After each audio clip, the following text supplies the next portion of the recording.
Assalamualaikum warahmatullahi wabarakatuh. Waalaikumsalam warahmatullahi wabarakatuh. Selamat pagi untuk pendengar podcast Hima Prospek semuanya. Perkenalkan, saya Devi Farsha, moderator pada hari ini. Nah, jadi tema kita pada hari ini itu berjudul Kiat-kiat menjalankan organisasi di masa pandemi. Nah, sebelum kita mulai, kita ada kedatangan tamu nih, namanya Bang Rahmat. Halo Bang Rahmat. Halo Devi.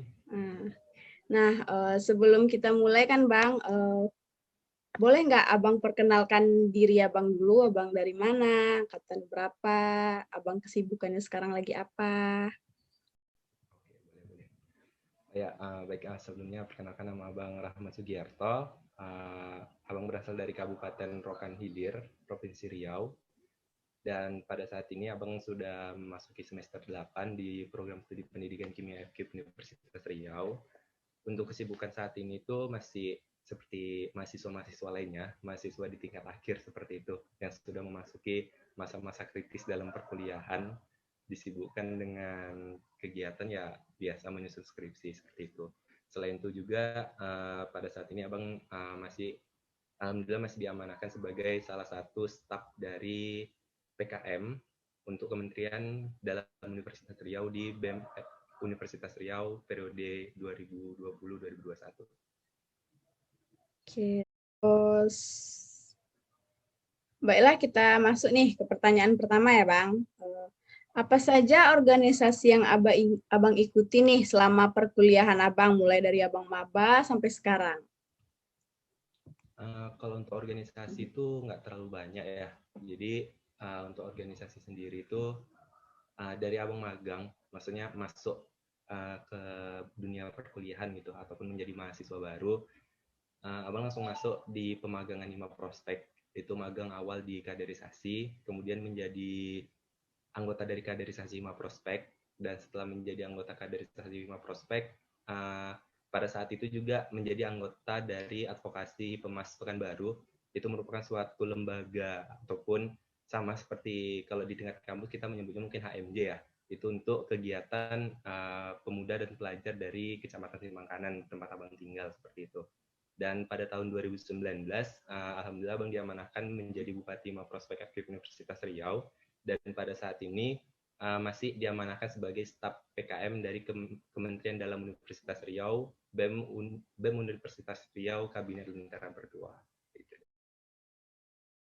Nah, selain jadi bupati, sekarang kan Abang juga jadi staf di BEM Undri kan Bang.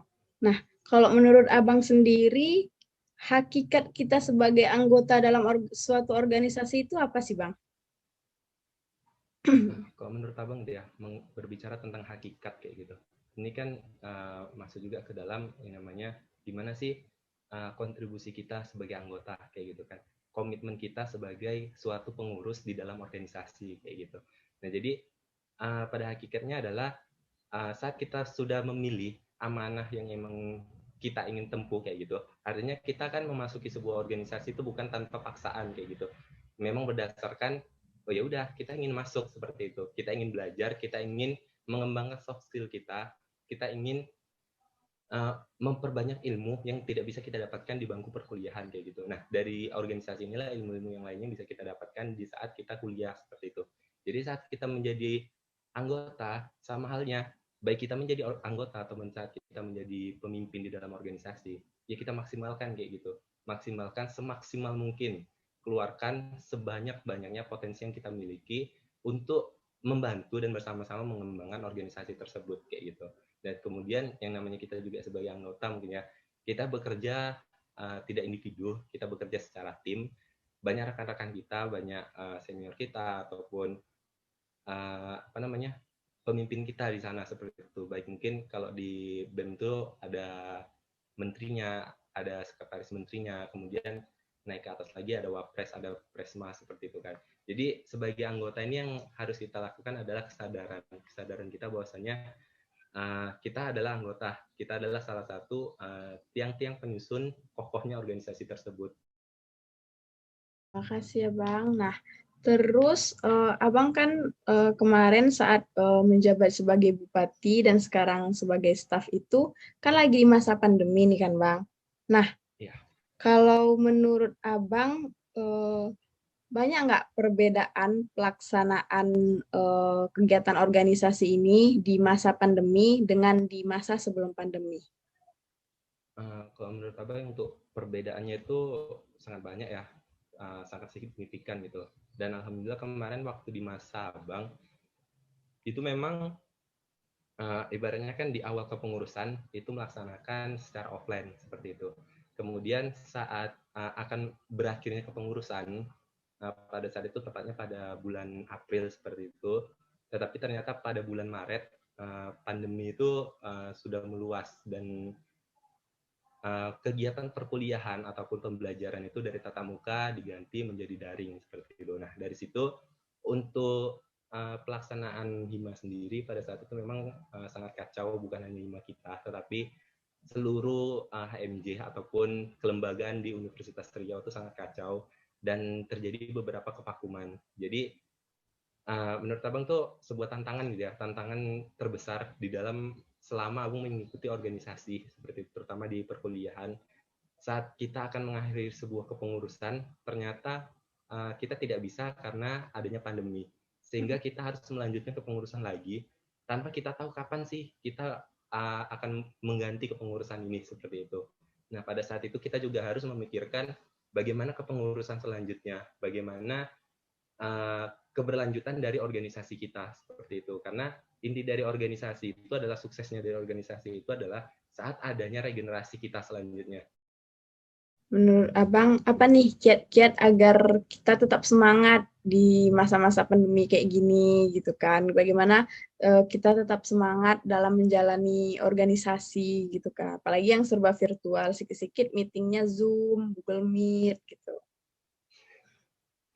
Oke, jadi mungkin untuk ini ya, kiat-kiat gimana sih biar kita tetap semangat kayak gitu.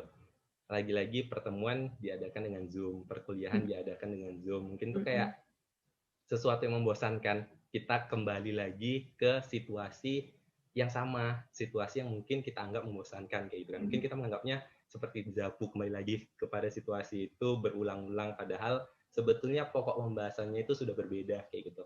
Jadi menurut Abang tuh yang terpenting adalah gimana kita merasa nyaman terhadap situasi. Nah, jadi apapun situasinya, kita buat aja senyaman mungkin seperti itu. Jadi ibaratnya itu seperti ini.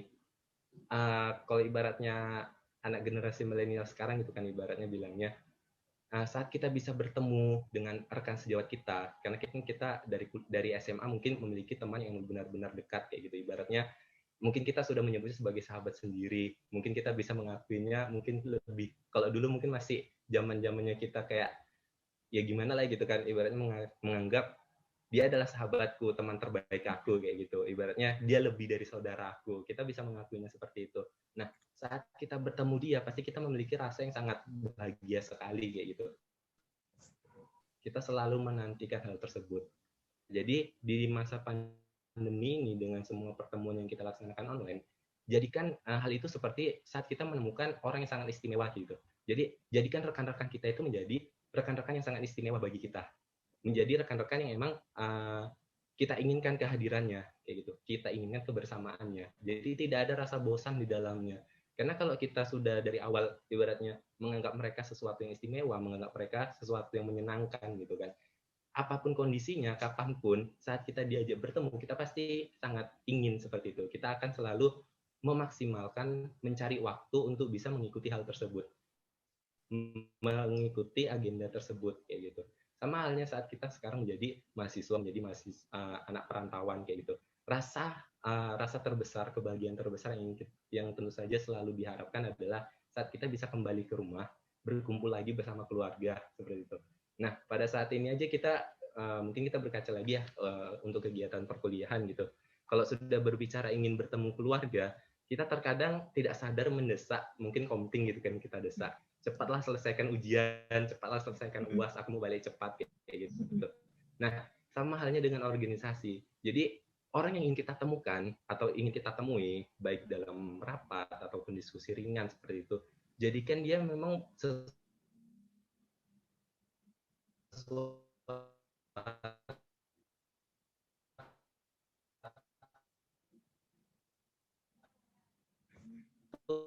ataupun orang yang penting bagi kita, menganggap dia itu prioritas kita menganggap, jadi kita akan sangat menghargai waktu tersebut kayak gitu, dan kita tidak akan menyia-nyiakan dan kita akan memaksimalkan pertemuan tersebut gitu sih.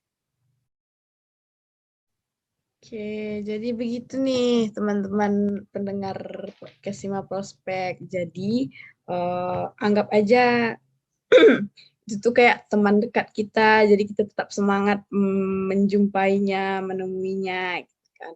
Nah, terakhir nih Bang, apa pesan dan kesan Abang yang Abang ingin sampaikan kepada teman-teman pendengar podcast Sima Prospek mengenai podcast kita kali ini dan mengenai organisasi-organisasi Abang? Pesan apa yang Abang ingin sampaikan? Mungkin nggak terlalu banyak ya yang ingin Abang sampaikan untuk untuk rekan-rekan semua, terutama ini pembelajaran untuk diri Abang sendiri gitu. Yang pertama, saat kita sudah memilih sesuatu, maka jagalah apa yang sudah kita pilih, seperti itu.